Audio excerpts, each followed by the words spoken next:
hoje a nossa entrevista vai ser pela primeira vez com uma dupla. Um casal que eu conheci tem mais ou menos uns 2 anos. E foi uma mera coincidência. Eu fui procurado pela Flávia Moura, professora da Universidade Federal de Alagoas, e ela disse que tinha um casal que gostaria de conversar comigo. Não me disse direito o que era, só que essa conversa, ao invés de ser aqui em Maceió, foi lá em Japaratinga. E aí eu fui lá um pouco curioso para saber, e a Flávia me trouxe, né, esse casal, né? Na verdade, um engenheiro e uma educadora. São professores lá da universidade, passou um tempo por aqui, depois em Pernambuco. E aí, para nossa surpresa, nosso papo foi iniciando, e para minha surpresa, esse casal faz um desafio para nós. É que fazer uma parceria em um projeto que a gente está construindo aqui no estado de Alagoas, que é o resgate de uma atividade sempre tratada de forma secundária, que são as abelhas. Abelha para produzir mel, abelha para produzir própolis, abelha para produzir pólen e por aí vai. E ele estava, os dois, né, o casal estava acabando com um contrato de arrendamento de um imóvel e diz, olha, aqui essa parceria vamos começar agora. Só que a gente não imaginava que ia ter tantas barreiras para nós. E uma das barreiras é o acesso. Mas quem vai contar um pouco essa história são eles. Para a gente é uma satisfação estar aqui com Ana e Merval, né? Engenheiro e uma educadora. Na verdade, como primeira história, esses dois, né, que eu estou falando aqui, hoje moram na Europa. Ele está com a cara assim de Max, né? Veja, com a cara de... o cabelo, né? Para aí, se não está parecendo. Está parecendo com... E é uma figura assim, extremamente, um casal extremamente agradabilíssimo, os dois. E para nossa surpresa, nessa conversa a gente vai colocar um pouco isso, é uma visão humanitária ainda hoje se acabando muito, uma parcela considerável das pessoas, né? E aí a gente vai contar um pouco essa história. Primeiro, queria ouvir de vocês como foi essa história de que vocês se conheceram. 2 pernambucanos, que um vivia por aqui, né, a família aqui em união, mas vocês dois, como foi, se conheceram nessa história toda? Primeira, Ana. Olá, boa tarde. Obrigada pelo convite, acho ótimo esse bater papo e falar sobre essa história da gente, que a gente raramente tem ocasião de fazer Sim. isso. Nos conhecemos no Carnaval de Salvador, em 1972. Merval é amigo de amigos Sim. comuns, mas que a gente não se conhecia lá. Então, foi dançando ladeira abaixo que a gente se conheceu. Ao invés de ser em Olinda, Recife, né, foram parar em Já Salvador. pensou? Pare. Mas diga aí. Depois brincamos muitos carnavais em Olinda e Recife. Sim. E pronto, foi isso. A gente ainda passou um ano se conhecendo, tudo, e um ano depois começamos a namorar, mas Merval tinha pressa, então casamos. Apressada, rápido. Sem nenhuma... Nada Sei. a forçar isso, não. Foi porque estava escrito nas estrelas. Olha aí. E aí a gente já está há 51 anos, em julho. Vai fazer Olha que anos. maravilha. E agora esse projeto que você está falando, essa ideia, é um projeto de vida da gente nesse momento que a gente está, nessa etapa da vida que a gente está vivendo. Falaremos dele já já. Merval, e essa história, como foi que você foi enveredou pela engenharia sem pegar CREA sequer? É verdade. Olá, Mário. É ótimo estar aqui com você. Todos os encontros nossos, um pouco mais informais do que esses, foram sempre super agradáveis, e esse certamente será da mesma forma. Olha, na época, eu já não sou criança, então na época que eu me preparava para o vestibular, eu tinha muita dúvida se faria administração ou se faria engenharia. Então, fiz o cursinho para engenharia porque eu achava que se eu mudasse de ideia durante o ano, o programa de administração era menor, era mais fácil recuperar.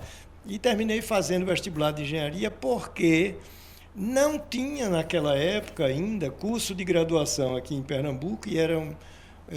lá em Pernambuco. Em Pernambuco, lá em Pernambuco, onde eu vivia na época, não tinha curso de graduação de informática, e no Brasil todo ainda não tinha de graduação pleno. Havia um na PUC do Rio, mas não era de graduação, era quase. Então, eu estou me referindo à área de informática. Naquela época, isso que eu disse que não existia, era cursos de graduação em informática, e eu já trabalhava em informática. Eu comecei a trabalhar em informática no final do segundo científico, naquela época. Então, ao terminar o segundo grau, eu já trabalhava com informática, queria continuar, e fiz engenharia porque precisava de uma graduação para ter melhores perspectivas. Foi assim que eu fiz, e mais tarde terminei saindo para fazer um doutorado também em informática, e minha vida toda foi informática como professor do Centro de Informática da Universidade Federal de Pernambuco.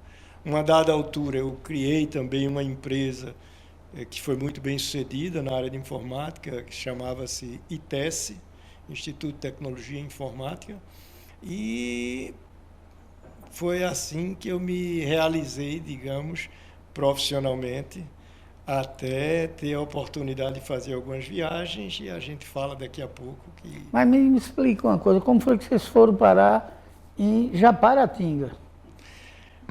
Veja bem, estávamos fora do Brasil já há vários anos.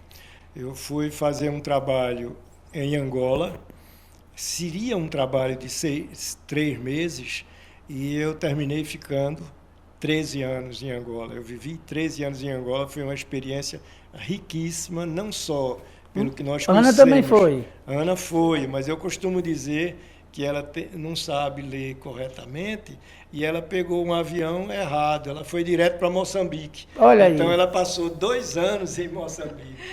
Eu trabalhei num projeto lá em Moçambique, e decidimos que eu aceitasse o convite para trabalhar lá. Era um projeto do Banco Mundial, uma colaboração Sul-Sul, e foi uma missão aqui do Brasil, e depois eles precisaram de uma pessoa e me chamaram. Eu disse assim, bom, Merval diz que eu peguei o avião errado, mas na realidade eu fui para esse projeto porque eu dizia, pelo menos a gente fica no mesmo continente. Olha aí. Pronto, então passamos aí esse período longo em Angola. Cada vez que eu voltava, que nós voltávamos a Recife, conversando com os amigos da área de informática, eles sempre perguntavam, Merval, e você volta quando? Eu dizia, rapaz, eu não sei quando eu volto, mas para Recife eu não volto. Eu quero ficar numa cidade mais calma, mais tranquila. Então, todo ano, quando vínhamos a Recife, nós passávamos sempre um fim de semana numa cidade qualquer do interior, cada vez numa cidade diferente, para sentir a cidade, ver se gostava, como era. E chegamos em Japaratinga porque um amigo nosso, que é amigo de infância em Recife, que mora em Japaratinga, ele disse, Merval, tem uma oportunidade ótima aqui, uma propriedade que está num preço muito especial, etc. O preço estava muito baixo, porque ela tinha um contrato de arrendamento de 10 anos, quer dizer, nós compraríamos, mas não assumiríamos a propriedade. E como estávamos fora, isso não seria um constrangimento para a gente. Compramos, ela barata, e foi assim que a gente chegou em Japeratinga. Foi por acaso. Agora, quando eu digo que eu tenho um pé, uma parte do coração em Alagoas, é porque minha mãe é alagoana, de União dos Palmares.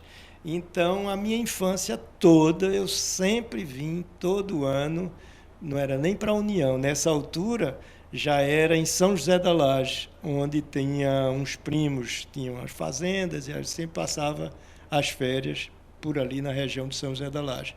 De modo que Alagoas e Maceió, para mim, estão no coração, tem grandes recordações, muitos primos e amigos aqui de longa data. Inclusive meu irmão mais velho, que vive aqui já há bem mais de 40 anos, casado com a alagoana. A alagoana já... Ele que está envolvido nessa parte, nessa área, foi presidente da Associação Comercial, me parece, né? Ele esteve envolvido com isso, ele tem um escritório de advocacia aqui bem sucedido. É o famoso Jurema. JLNAP. Tem dado apoio, né? E que tem dado muito apoio ao escritório. Mas diga aí, complemente. Japaratinga. Sim. A gente chegou lá sem ver a terra, foi só descreveram a terra para a gente e a gente disse, gostei. Tem água, tem matinha, tem um restinho de mata, tem frutas, mangabeiras. Vamos ver. E quando a gente chegou lá, a terra foi que falou para a gente. Aquela mata, aquela matinha que você conhece, a gente disse, vamos restaurar isso, vamos conservar isso. A Mata Atlântica, são resquícios de Mata Atlântica. Então, foi aí que começou a ideia de a gente fazer algo sustentável, algo lá, e que a gente regenerasse e conservasse a mata. Acho que eu cheguei a conhecer a áreazinha só para definir o que é, e foi isso que me assustou, porque inicialmente eu pensava que era um sítio, uma chácara, uma coisa parecida, mas para quem sabe um pouco sobre isso, são cerca de 140 hectares que está disponível, e tem um projeto que a gente conversa já já. Mas sobre isso eu queria ouvir um pouco, por que essa opção de vocês de irem morar na Europa? Quanto tempo na Europa já? Já são 10 anos, dessa vez, né? Porque Merval fez o doutorado dele na França, eu fiz meu doutorado nos Estados Unidos, e depois a saída dele para Angola, a minha para Moçambique, e posteriormente, 2 anos depois, eu passei a trabalhar em projetos em Angola também. E ficamos lá, Merval ficou 13 anos, eu 10.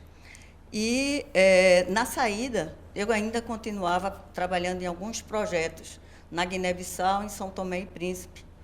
E aí a gente disse, vamos fazer um ano sabático, na volta para o Brasil, em Lisboa.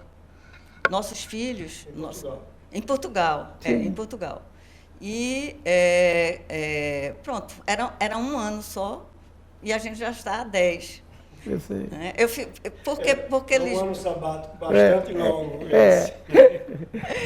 E aí, também nossos filhos vivem, 2 em Berlim e 1 em Lausanne. Já casaram, já temos netos, já estão instalados lá. E ficamos mais perto, tanto de Recife, quanto da África, que eu precisava ir no início para os projetos, quanto deles. Então, era como um hub. A gente estava num local em que a gente tinha voos e articulava para os locais que a gente trabalhava. E aí a gente veio o Covid, e a gente estava lá, a gente ficou e tem estado. Vocês passaram um tempo na Itália? Sim. Quanto tempo? 1 ano e meio, mas indo e vindo também. A gente ia para várias cidades e estudando italiano e conhecendo o país. Uma vida de nômade boa, danada. Boa, danada. Tá certo. E aí, Merval, como foi sua experiência lá na Europa? Como é que tem sido? Tem sido muito boa. Foi, como a Ana disse, fomos para passar um ano, pela conveniência, porque a posição de Lisboa, nós morávamos no interior, a 50 quilômetros de Lisboa, que era uma zona rural de criação de gado miura, que é esse gado de tourada, E a região toda lá é muito entusiasmada com as touradas e fazem sempre na região. E produção de vinho. Ficamos nessa região, cortiça, era forte para a economia local. Nós gostamos muito, de tal modo que um ano virou 10, mas tinha essa questão estratégica. Qualquer dia tem voo de ida e volta para diversos países da África. Ana ainda estava com projetos na África, de modo que isso era conveniente. E quando não era um projeto, era visita aos filhos que já há vários anos já estavam morando na Alemanha e na Suíça. Foi uma experiência rica, uma experiência muito boa, e tem essa facilidade de voltar para cá também, porque tem voos diários para Recife. E a gente, com esse projeto, desde que começou... Para aqui também já tem quase voos direto também. Pronto. Então, foram as circunstâncias que fizeram com que a gente demorasse tanto, e gostando muito. Variamos bastante, porque a gente vinha numa experiência italiana muito grande. Ana tem cidadania italiana, e isso facilitou o fato dos nossos filhos ficarem radicados na Europa, como também a gente teve, e isso despertou uma curiosidade maior pela Itália, e de modo que passamos 1 ano e meio pulando de cidade. Íamos para uma cidade, para Bolonha, ficamos 2 anos. 2 meses. 2 meses, perdão. Ficamos 2 meses na Bolonha, depois fomos para Trieste, ficamos 1 ano, um mês. Fomos para Sicília, ficamos 1 mês. Cada cidade que a gente ia, em regiões distintas, sempre procurando conhecer melhor o país, e por isso a gente se afastava um pouco cada vez, e passando sempre pelo menos 1 mês. Foi uma experiência muito rica. Interrompemos isso ano passado, porque Ana teve um problema de saúde, teve um câncer de mama muito agressivo, e tivemos que ficar parado, eu digo ancorado, e estacionado em Portugal. Foi uma viagem interior. Foi uma viagem interior, ficamos em Portugal e tínhamos que ir ao hospital quase todo dia. Enfim, passou, a gente já... No dia que vocês tiveram praticamente a informação, vocês estavam aqui no Brasil, né? Estava aqui em Maceió. Em Maceió, e a gente terminou se encontrando. A gente falando sobre isso. E é uma guerra. Mas é uma coisa assim, muito interessante essa experiência de vocês de resolverem morar lá na Europa, né? Eu até aqui torcendo nessas eleições que teve lá na Europa, a gente ainda bem, né, que estava uma situação complicada, quem é que vencia aquela eleição, criou-se algumas informações que, de repente, a dúvida sobre quem ganharia, né? Terminou pelo menos uma figura que é nesse campo, né, mais, pode dizer assim, no campo de esquerda, né, do campo progressista, e não aquele setor conservador. Agora, uma coisa que estranha para vocês dois, que são 2 pessoas da academia, né, como é que se justifica, né, a história que você tem na Europa, e você eleger algumas figuras, ter já algumas figuras, né? Na Itália, o resgate de uma personagem, um perfil totalmente fascista da direita. Portugal já ter candidato a presidente que podia correr o risco, né? E, no entanto, deixa a gente assim numa certa apreensão. Que danado é isso que está acontecendo para a gente ter uma situação cultural muito... Numa situação, pode-se dizer, do ponto de vista mundial, uma situação bem mais avançada do que a maioria dos países, e você ter personagens na política extremamente atrasados. Não é isso, eu estou errado? Totalmente certo. Veja bem, você falou a Europa é muito interessante, é muito boa, estamos gostando, etc. Mas aqui é muito melhor. Sim. Eu só saio porque sei que posso voltar. Se dissessem na saída, opa, Se sair não volta, eu jamais sairia. Sim, eu sei. Primeiro detalhe. Segundo detalhe, essa questão política, para a gente viver na Itália, porque em cada país que a gente viveu, 5 anos nos Estados Unidos, 4 na França, 13 anos em Angola, já 10 em Portugal.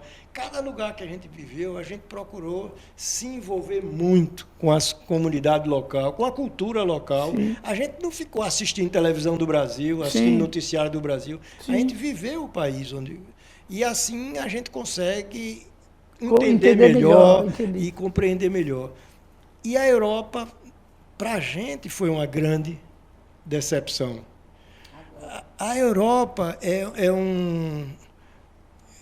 eu vou dizer, um país, porque a gente se refere muito à África como se fosse um país, então eu vou dizer, usar essa analogia para a Europa. É um país invadido. Quase todos os países da Europa, você tem bases americanas. Todo noticiário que você vê, você pode mudar de canal e pode mudar até de país, mas o noticiário é fornecido pelas mesmas empresas americanas. Então, o mundo ocidental que você vê lá é exatamente... Se eles não gostam do país A, todos os canais vão criticar o país, vão dar notícia por um viés já negativo. Então, daqui a pouco, quando você vê, todo mundo está... Você vê a unanimidade. Discutindo uma vez com um português, eu cheguei para ele e fez, você acredita em unanimidade? Ele fez, não, de jeito nenhum. Eu digo, e como é que vocês são? Todos têm a mesma opinião sobre a Ucrânia. Ah, peraí, mas... Entendi. Diga, eu tenho uma visão mais aprofundada. Eu acho que a crise da gente... Não, acho que a crise ocidental, não só política, como a gente está vendo, não só ambiental, é uma crise humanitária, é uma crise de relações humanas. A gente escuta pouco já o outro, a gente não tem projetos futuros coletivos, né? Tanto que o projeto da gente agora, baseado nessas experiências todas, é de remar contra a maré, é de fazer o que a gente esqueceu, né? Os povos ancestrais fazem isso, os povos africanos fazem isso, são decisões coletivas, a gente diz que a gente que é civilizado e, no entanto, eles são muito mais, né? Então, para a gente, a Europa, atualmente, é o fim, a gente está assistindo um processo final civilizatório. A Europa dominou, né, com o colonialismo esses últimos 500 anos, e acho que agora eles estão em processo de degradação junto com o Império norte-americano, né? Uma coisa impressionante, Ana e Meval, a submissão dos governos europeus a essa situação da invasão provocada pelos Estados Unidos, pelo um louco feito Trump, e você vê o nível... E voltando àquela questão da grande imprensa, né? Os caras, como se critica, resgatando aquela fala, quando todos fazem o mesmo discurso, que aqui na América do Sul também, né? É homogêneo. Eu disse, como é que se justificar? Semana passada eu estava entrevistando uma jornalista e falando isso. Como é que se justifica você chamar de ditador? Aí relacionei quem é que a imprensa chama de ditador, inclusive lá na Venezuela, tá bom, tudo bem, vocês estão chamando de ditador. E o Trump porque chama de presidente, né? E o da Arábia Saudita, a família Saudita, que foi colocada lá pelos americanos. Sim, a maioria daqueles países árabes, todos foram, né? inventados pelo Império Britânico e norte-americano. Exatamente. Né? Então, uma das coisas assim da Europa que a gente... quando a gente foi a primeira vez, era mais jovem, foi interessante, e a gente descobriu, entre aspas, a África, quando a gente chegou para morar na França, mas agora, em Portugal, e com essas guerras, e com essas peripécias, se a gente, que é o leve de chamar de Trump e tudo, essa submissão que você fala, a gente descobriu que a ocupação norte-americana na Europa não é só física, via o número de bases americanas que são construídas lá. Veja, um país como Portugal, que é do tamanho de Pernambuco, tem 2 bases americanas. Não é?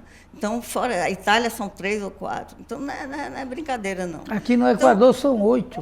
Então você veja. Colômbia são 7. O que a gente descobriu que a ocupação não é só física, a ocupação é na mente das pessoas. Essa submissão dos governantes que defendem os interesses deles, eu acho que muito mais do que do povo. Você vê, o único que reagiu na Europa, o único país foi a Espanha. E disse, não passa avião aqui. Está entendendo? Nem vai servir de base militar. Nem vai servir de base. Então, Com um detalhe, não só a Espanha disse, olha, tem a base aqui, já está, mas se for usar a base para bombardear outros países, não. Sim. Foi o único país da Europa que teve coragem de dizer isso. Agora, veja o seguinte, os Estados Unidos bombardearam, junto com a Inglaterra, o duto que havia entre a Rússia e a Alemanha, que alimentava de gás e petróleo, que, enfim, abastecia a Alemanha. Eles bombardearam isso, é ato de terrorismo. Ninguém fala. Agora, depois que bombardearam e acabou, os Estados Unidos influenciaram a Europa para não consumir, não comprar mais gás vindo da Rússia. Sabe onde eles estão comprando gás agora?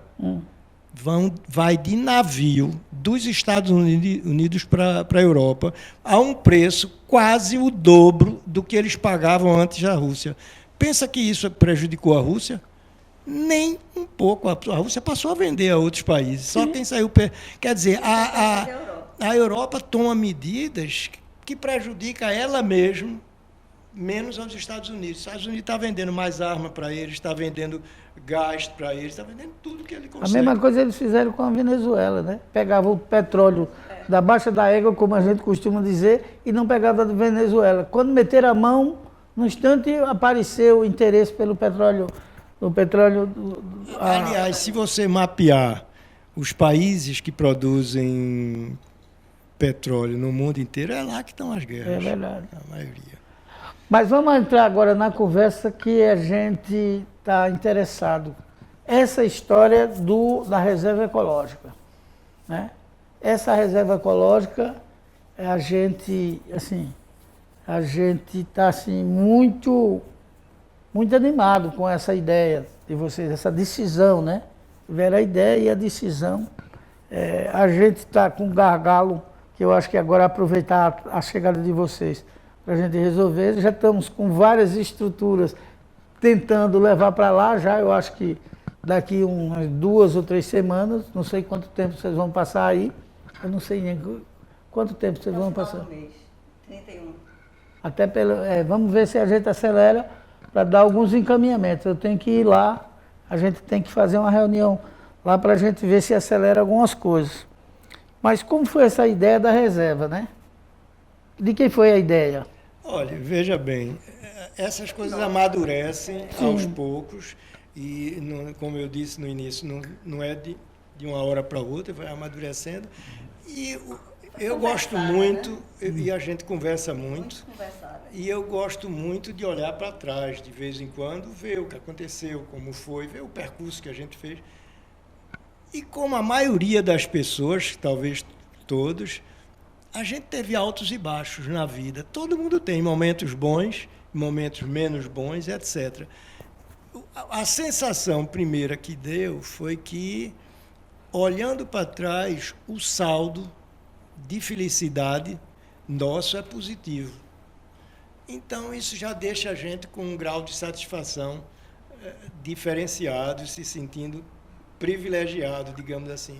Outro detalhe importante, você vê de vez em quando, a gente está numa faixa etária que de vez em quando alguém parte, alguém morre, e você vê algumas pessoas ricas, com muitas posses, vão embora, não levam nada, além da roupa que vai vestido, seja para o crematório ou seja para pro caixão, mas não leva nada. Então, agora, o que a gente quer é deixar, talvez, um legado para a humanidade. A gente quer fazer uma reserva, não é para fazer bem a fulano ou beltrano, a gente quer...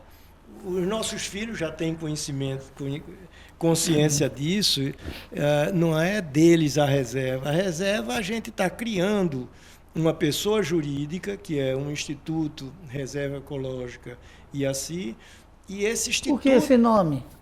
IACI é um nome... Sim, vocês têm que explicar isso. Eu fiz uma pesquisa longa. Sim. E queríamos algo bem característico da área, né? Japaratinga, que é Iaparatiba, sim, que é Sítio dos Arcos, sim, em Tupi. E a gente... Sítio dos Arcos, por quê? Porque tinha as árvores lá que eram flexíveis e eram boas para fazerem... para usar na fabricação dos arcos. E aí, pronto, fui pesquisando até... A gente queria algo que não tivesse acento, que fosse mais fácil mais sonoro, mais fácil de pronunciar. E nessa pesquisa foram uns 2 anos para a gente decidir o nome. A gente descobriu Iá, senhora, Si, natureza. É a mãe, é a senhora mãe natureza. Então, a gente achou que era mãe, mulher, o feminino, o que dá vida, né? E em Tupi. Curto, fácil de escrever, fácil sonoro. Sim. Então, a gente escolheu Reserva Ecológica IACI como na zona administrativa que a gente planeja recuperar. Já existia um casario lá na terra. A gente está chamando de Vila Coara, que é sol. Então, a gente procura dar nomes regionais ancestrais, né? Lugarzinho bom, beleza. Estive lá já umas 4 ou 5 vezes. Fantástico. E o desafio é bom, viu? Eu já disse, mandei para ele o recado, não sei se você viu. Eu disse, olha, pode contar como voluntário, estou à disposição. A nossa preocupação com o nome, com esse foco que a Ana deu assim, na pronúncia, porque a gente, de viver tanto no exterior, a gente vê como é difícil pronunciar determinados nomes para pessoas de certas nacionalidades. Não só essa experiência, a gente tem noras estrangeiras também, tem russa, tem alemã, então essa preocupação de nomes fáceis de memorizar, fáceis de pronunciar, está sempre viva entre a gente, e eu acho que é importante. E ficou Reserva Ecológica IACI, e agora a gente vai formalizar, a gente vai sair daqui, estamos com uma reunião com os advogados, para formalizar a criação dessa pessoa jurídica, e essa pessoa jurídica vai assumir a propriedade da Reserva Ecológica. Sim. Quem são os membros dessa instituição? A gente está chamando pessoas que gostem do tema. Convidamos algumas pessoas de Japaratinga, porque é importantíssimo, são pessoas jovens que moram lá, que trabalham nessa área, fizeram biologia, enfim. Fazem. Roberto Firman, Neto, e Débora Monteiro. São 2 jovens nascidos e criados em Japaratinga e que vão fazer parte estão se formando pela UFAL. Em biologia, estudaram no IFAL, agroecologia, lá em Peroba, né, Maragogi. Então, a gente tá abrindo espaço, a gente não quer para a gente. A gente acha que esses jovens é que têm que assumir e continuarem o trabalho, e eles estão em convênio com a Secretaria de Educação Municipal também, com a Coordenação de Educação Ambiental, com Rita, e a professora Zéza, a secretária, o prefeito Del, que a gente conta com o apoio dele para ele terminar esse acesso. Então, a gente tem construído parcerias locais e também de fora. A gente teve a SAVE Brasil, que foi na reserva, fez um levantamento e conseguiu identificar 93 espécies de pássaros típicos da Mata Atlântica, inclusive um ameaçado de extinção, que é o udo de coroa azul, que eles localizaram lá. Então, a gente tem uma riqueza enorme que a gente está querendo tratar dela, cuidar dela, porque vai ser um exemplo. Mais que o legado é o exemplo, inclusive, para a vizinhança, para os moradores, para quem quiser escutar que realmente a gente está as condições climáticas da Terra, a Terra está gritando que a Terra é um ser vivo, né? Então a Terra está dizendo, olha, minha irmã, se você não se mexer e não cuidar, isso aqui acaba, a gente vai criar outro mundo aí para outra espécie, porque os humanos não deram certo, né? Então foi isso, um pouco a experiência. Ficou muito interessante o material que vocês produziram, né? Como é que a gente chama? É o plano integrado. É o plano integrado, né? Da reserva. É uma ideia muito interessante. Eu fico muito preocupado, porque tem uma reserva aqui belíssima. Estou tentando me lembrar o nome. Na época era de um acionista de uma determinada usina, depois vendeu para, quando ele faleceu, a esposa era americana e vendeu essa área para um outro usineiro. E a situação não está boa lá, entendeu? Não está boa. Transformaram a área de reserva em barezinho para ir no inferno. A nossa preocupação de criar uma RPPN é exatamente por isso. Sendo uma RPPN, tem uma série de obrigações e de restrições que impedem, é impossível você transformar depois. É impossível. Se você criar uma RPPN, não pode depois transformar numa pousada, transformar num bar, nada disso. Tem regras muito claras e rígidas a esse respeito. É essa a nossa luta atual, que é uma luta árdua, porque a junta de Porto Calvo não tem a celeridade que a gente precisa. Então, a gente tem essa propriedade há 15 anos, faz mais de 10 que a gente vem lutando para conseguir legalizar, e só um oficial de justiça recebeu um mandato para ir localizar alguém, que o juiz disse. Eu não sabia que o tempo dele oficialmente é 30 dias. Ele passou o ano todo. No final do ano é que ele entregou. A pessoa foi que disse, mas é absurdo. Então a gente vê, não sei se é por esquecimento, por que é, mas essas coisas têm, digamos, atraso. É um desafio. São várias frentes. Cada vez que a gente vem aqui, a gente tenta empurrar. E já jogando baixo. A gente chegou para ele e disse, rapaz, olha a minha cara, olha a idade, quase 80 anos. E daqui a pouco, se você disser que só fica pronto em 5 anos, eu nem sei se estou vivo. Então, esse trabalho todo que nós fizemos, se a gente partir sem criar RPPN, vai tudo por água abaixo. O risco é grande. O imobiliário vai tomar conta daquilo. Então, essa é a nossa pressa na legalização, porque tinha são 3 propriedades que nós compramos e uma delas não tem de uso capião. Já está lá para despacho do juiz. Já passou trâmites e trâmites, quase 10 anos, e está lá agora. A gente foi lá, viemos de lá ontem, e está lá, aguardando o despacho do juiz. Falta juiz. Aí muda o juiz. Os juízes não gostam de ir para o interior. Então, quando eles são designados para o interior, eles... Vamos voltar para a reserva. Vamos voltar para a reserva. Porque... Não, eu entendo. Mas a queixa é interessante. É interessante.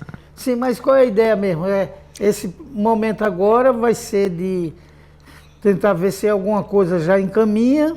O acesso é importante para o projeto com as abelhas daqui de Alagoas.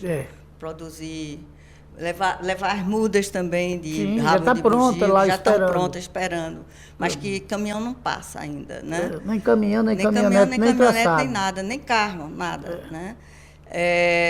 Tem a questão também, não só desse projeto, mas da recuperação do casario, que é a zona administrativa. A gente começou a recuperar 2 casas, inclusive... Aquelas casas não são de tijolo, são de... Só uma é de tijolo. Uma, né? O resto é taipa. O resto é taipa, né? E há uma ideia nossa, a gente já fez contato com a professora Flávia Araújo, da UFAL, na área de arquitetura. Ela coordena o que eles chamam de UBECO, é um laboratório, e tem 4 alunos de pós-graduação, terminando a graduação, que vão fazer pós, estão interessados em bioconstrução, porque a gente quer fazer desse espaço todo também um laboratório para bioconstrução, para bioarquitetura. Tem um pessoal assim, que se vocês, antes de viajar, puderem ir visitar, que é o Ricardo Ramalho. Já estiveram lá, não? Não, né? vamos amanhã. Ah, é? Falamos muito sobre ele ontem. Ontem a gente teve uma reunião muito boa com o Eduardo Normandi e Ana Lúcia. Nossa, meu amigo de Face, a gente se fala ele falou muito de você, como falou muito de Ricardo, e estamos aqui com o telefone de Ricardo para ligar para ele, para ver se a gente consegue ir lá visitar. É uma beleza, muito bonito a área a dele. gente está nessa articulação para ver. Eles provavelmente passaram por situações que a gente, na conversa, pode aprender, talvez, como evitar algumas dessas situações que eles passaram. Enfim, a gente quer aprender com eles. Ele fez várias casas assim lá. Foi, né? E nós estamos usando tecnologias diferentes para cada casa. Por exemplo, uma delas vai ter, por exemplo, o tratamento das águas cinzas e as águas negras, que são a de fossa, etc. A gente vai usando bananeira para outra a gente vai usar jardins filtrantes. A gente faz esse uso de tecnologias diferentes e usando material e pessoas. Os operários são locais. Trouxemos uma pessoa experiente nisso, que está lá coordenando o trabalho, mas, ao mesmo tempo, ensinando a comunidade local, porque é o que interessa a nós. O interesse nosso é de que a comunidade local aprenda a utilizar, a trabalhar dessa forma. E abrindo espaço para a universidade, para pesquisa e extensão, que também é ligado à formação. Né? Esse grupo de arquitetura que a Ana falou já está programando uma ida, um grupo de alunos, no final do mês, lá em Iaci. Olha aí. Então, a gente está, mesmo à distância, com a tecnologia agora, a gente faz telereunião, a gente se comunica, e presencialmente também nas nossas vindas, que vão se tornar mais frequentes, mais prolongadas, pelo menos.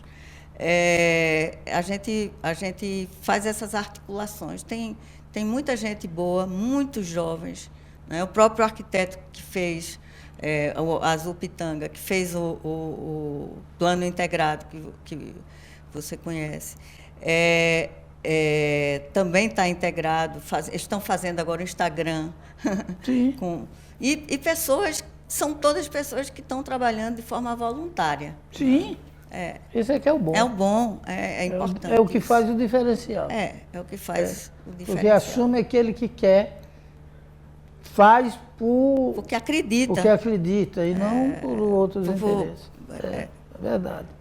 Pois é, estamos encerrando aqui esse bate-papo sobre essa experiência de vida desse casal, né, que vocês notaram que ele ainda não deixou o sotaque de pernambucano, né? Principalmente ele, Merval não conseguiu tirar, não. O Szinho dele é carregado, é o S do pernambucano. Mas eu quero mesmo agradecer a presença de vocês, a gente trocar essa ideia, e a gente que vai aí conviver durante um bom tempo, né? Pelo menos com as experiências esse desafio dessa reserva, que a gente tem o prazer de nos colocar à disposição e já temos um projeto lá. A gente só precisa ver um pouco mais na frente, trocar algumas ideias, o que é que a gente pode fazer para contribuir mais com o projeto, né? Vamos conversar e a gente aqui agradece. Isso já foi uma grande contribuição, porque quanto mais a gente difundir isso que a gente está fazendo, maior a possibilidade de a gente conhecer mais pessoas que tenham interesse e que venham a participar, como esse pessoal de Japaratinga, que a gente convidou para fazer parte dessa pessoa jurídica que está sendo criada, e queremos a participação de mais alagoanos nela, porque, como eu disse, vai ficar, não é para meu filho, para mim, vai ficar para a humanidade. Sim, e dizer que vamos estar juntos aí nesse período, nesse curto período que vocês vão estar aqui. A gente teve recentemente, eu fiz parte de uma comitiva de alagoanos, aliás, de nordestino, né? De ir lá para a Europa, e a gente terminou não se encontrando.